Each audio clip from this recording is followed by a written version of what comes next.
Сәлем достар, сіздермен бірге қайта жүздескен мен Месежан Кизет. Және де бүгінгі видеомыз қаншама жылдардан бері келе жатқан дәстүрлі видеомыз.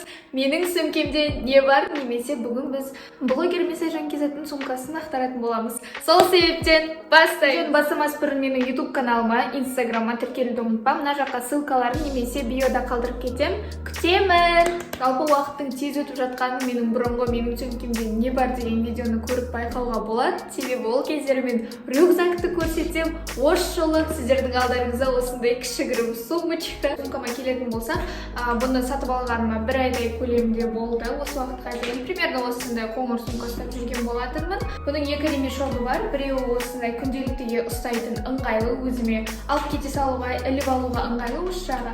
Және де екінші ремешогы осындай, мен сіздерге қазір тағып көрсетейін. Та-дам! Короче, жаңа үйге пицца доставка жасаған, маған айтпайды, өздері жеп отыр. Мен барлық видеомда бір тамақ жеп отырмын.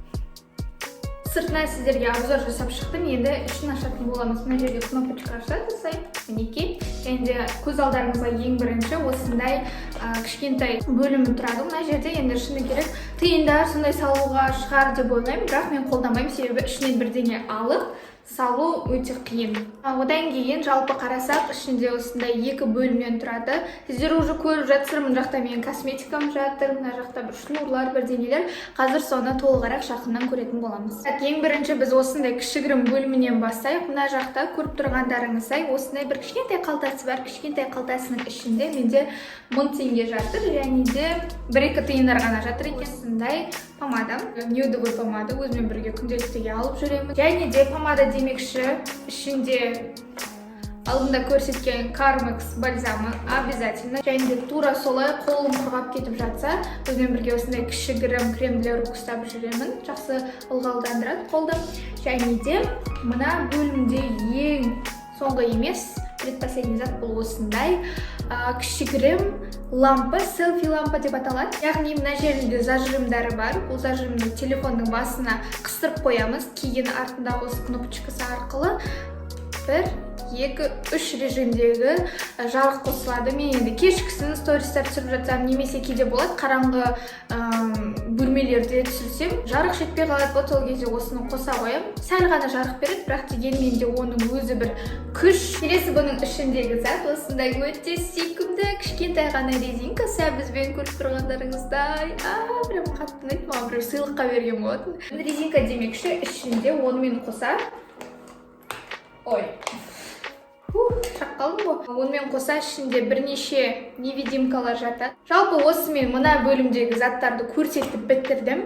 Енді мына басты бөлімге көшеміз. Ол жақта енді зат көп. Көзге түсіп тұрған зат әрине де зарядка. Және де неге менің iPhone телефонының зарядкасының басы Samsung деген сұрақ ойларыңызға келіп жатса, жауап берейін. Оригинал коробкасында бірге келген басты зарядканың осындай. Енді Қазақстандағы тоқтарға келмейді. Білмеймін қалай атайтынды. Сондықтан үйде жатқан бір Samsung-тың басын салуға тура келді. Білмеймін неге. Сумкамдағы келесі зат бұл бізде осындай Powerbank, өте ауыр. Сумканы одан сайын ауырлататын осы Powerbank шығар. Блогер болғандықтан маған күні-түні зарядка керек. Онымен қоса еще iPhone-дарды зарядкасы тез бітеді ғой Android-қа қарағанда. Сондықтан күн сайын осы Powerbank-ті тасуға тура келеді. Бірақ рахмет, мені әрқашан құтқарып жүреді. Келесі ішінде беспроводной наушниктар. Мына аяқта ең қызық болып жатқан мен үшін мынадай 2 сағыздар, 15 штуктан еще. Неге соншама сағыз тасып жүр дейсіздер ғой, Мына сағыздар примерно 1,5 аптаға жетеді-ау деймін. Даже 1 аптаға жетуі мүмкін.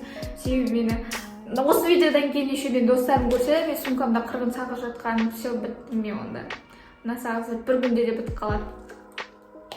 Ішінде уже заттар аз қалды, және де көріп тұрғандарыңыздай. Келесі зат бұл бізде тарап, кішігірім. Менің шашым ұзын болғандықтан, неше там далада шашым жүргендіктен арасында есіп қалады тарап жүру үшін. Вообще тарақ не үшін екенін сіздер білесіздер ғой. Сол тарақ ұстап жүрміз деп.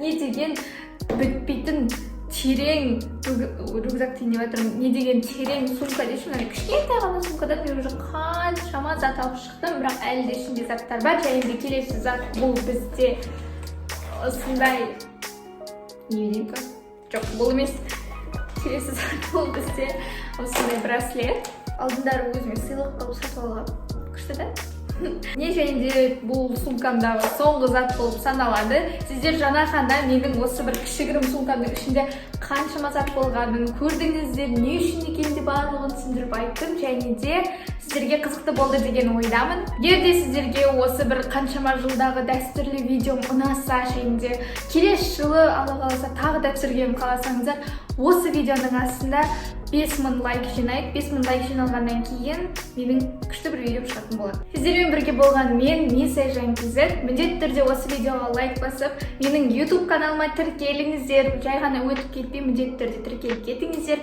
Менің Instagram'ыма, TikTok'ыма және де Telegram каналым мына жерде қалдырып кетем. Ол жаққа да тіркелулеріңізге болады. Сіздерге осы видео ұнаса, өте қатты қуаныштымын. Және де келесі кездескенше. Сау болыңыздар, жандарым.